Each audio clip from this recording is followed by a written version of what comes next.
சட்டம் ஒரு இருட்டறை 1981ல் எஸ்ஏசி டைரக்ஷன்ல விஜயகாந்த் நடிப்புல வெளிவந்த படம். அதே திரைக்கதையை மறுபடியும் அதே தலைப்புல கொடுத்திருக்காங்க ஸ்னேகா பிரிட்டோ. யாருன்னு பாக்குறீங்களா? அவங்க தாங்க படத்தோட இயக்குனர் எஸ்.ஏ. சந்திரசேகரன் சாரோட கிராண்ட் டாட்டர். கதை என்னன்னா, அன்னைக்கு விஜயகாந்த் பெற்றோருக்காக பழி வாங்குற மாதிரி அமைஞ்சது. ஆனா இன்னைக்கு இருக்க ஹீரோ தன்னோட காதலிக்காக பழி வாங்குறாரு. மற்றபடி கதையில ஒன்றும் சிறப்பா சொல்றதுக்கு இல்லை. இயக்குனர் புதுசுதான், ஆனா கதை பழசு தானே, அதை கொஞ்சம் ரசனையோட கொடுத்துருக்கலாம்.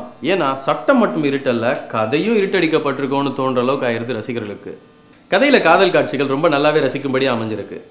கதாநாயகன் புதுமுகம் தமன் ரொம்ப நல்லா ரசிக்கும்படியே நடிப்பை வெளிப்படுத்தியிருக்காரு. ரீமா சென் படத்துல ஹீரோவை மிரட்டிக்கிட்டே தான் இருக்காங்க. மிரட்டல் ஒன்னே பெர்ஃபார்மன்ஸ்ன்ற மாதிரி தோணுது.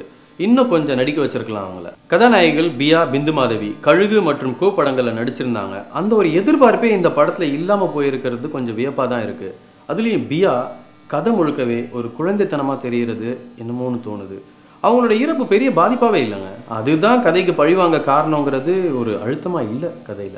நடிகர்கள் அனைவரும் அவங்கவுங்க பங்களிப்பை சிறப்பாகவே செஞ்சிருக்காங்க. ஆனா கதைக்கு தான் கொஞ்சம் ஒத்து போகலையோன்னு தோணுது. இசை பொறுத்த வரைக்கும் விஜய் ஆண்டனினா நம்பவே முடியலங்க இந்த சட்டம் ஒரு இருட்டறை படத்துக்கு.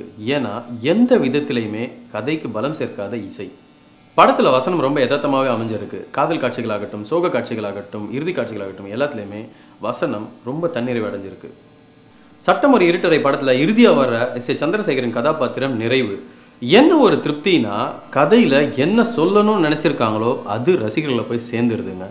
அதனால டைரக்டருக்கு வெகுவான ஒரு பாராட்டுக்களை கொடுத்துக்கலாம். வரும் படங்கள்ல ஸ்னேகா பிரிட்டோ தன்னை நல்லாவே மெருகேற்றி நிரூபிப்பாங்கன்னு நம்பலாம். அதுக்காக ரசிகர்களோட சேர்ந்து நாங்களும் எங்கள் டென்ட் கோட்டா டீம் சார்பா வாழ்த்துக்களை தெரிவிச்சுக்கிறோம். விரைவில் சந்திப்போம் அடுத்த படத்துடன். அதுவரை உங்களிடமிருந்து விடைபெறுவது உங்கள் டென்ட் கோட்டா நாதன்.